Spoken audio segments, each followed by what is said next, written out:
छठ में जेपी नड्डा बिहार आ रहे हैं। तो जेपी नड्डा साहब 10 साल से आप सरकार में हैं, सिर्फ ये ड्रामा करने क्यों आते हैं? छठ इतना बिहार का ही नहीं देश का इतना पावन पर्व है और इतना धार्मिक आस्था जुड़ी हुई, आपको जरा सा भी कदर नहीं आ रहा है?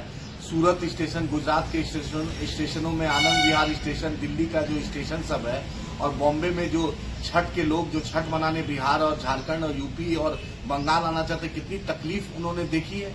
जेपी नड्डा साहब 10 साल से आपको ये नहीं दिख रहा है कि आपकी सरकार है, 11वां साल है और नीतीश जी आप ही के भरोसे ये सरकार चली। आपको बिहारियों पर इतना शोषण हुआ, ट्रेन में आने में टॉयलेट के सीट पे 5-5, 10-10 लोग बैठ के आए हैं, इतना भी एआईएमआईएम के राष्ट्रीय प्रवक्ता का जेपी नड्डा पर हमला। बोले यात्रियों की परेशानी से कोई लेना देना नहीं, रेल मंत्री को देना चाहिए इस्तीफा।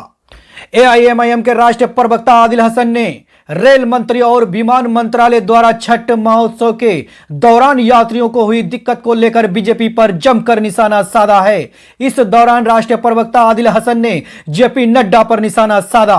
आदिल हसन ने छठ पूजा को लेकर रेलवे की बदइंतजामी पर सवाल खड़े किए। उन्होंने नैतिकता के आधार पर रेल मंत्री से इस्तीफा देने की मांग की। आदिल हसन ने भाजपा के राष्ट्रीय अध्यक्ष जेपी नड्डा पर निशाना साधते हुए कहा कि बिहार के दौरे पर हैं, आप सरकार में पिछले 10 सालों से सरकार में हैं, लेकिन छठ पूजा के लिए बिहार, झारखंड और पश्चिम बंगाल से लौट रहे यात्रियों की परेशानी से आपका कोई लेना देना नहीं है क्या?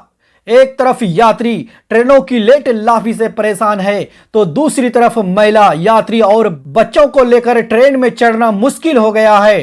ट्रेन में धक्का मुक्की की स्थिति उत्पन्न हो जाती है, लोग खड़े होकर आ रहे हैं, रात भर बाथरूम में बैठकर वर्ती आए हैं। इस दौरान सीएम नीतीश कुमार पर भी निशाना साधते हुए कहा कि सीएम नीतीश आपके ही भरोसे ये सरकार चल रही है ना, बिहार के साथ इतना शोषण क्यों हो रहा है? ट्रेन में आने में टॉयलेट की सीट पर 5-5, 10-10 लोग बैठकर आ रहे हैं, 10 घंटे तक खाना नहीं खाए, समोसे और पानी पीकर आ रहे हैं, इतना भी नैतिकता आपको नहीं दिखता? इस दौरान रेल मंत्री पर सवाल खड़ा करते हुए कहा कि रेल मंत्री को इतना भी समझ नहीं आता है कि वो रेल मंत्री है या रील से निकले हैं। छठ इतना बड़ा बिहार का पर्व है, विदेश में भी इसको माना जाता है। छठ पर्व पूरे दुनिया में मनाया जाता है, बिहार इसका केंद्र है, आपको इतना समझ भी नहीं आता। सिर्फ चुनाव आ रहा है तो ड्रामा आप लोग शुरू कर दिए हैं। इस दौरान आदिल हसन ने रेल मंत्री से इस्तीफा मांगा है।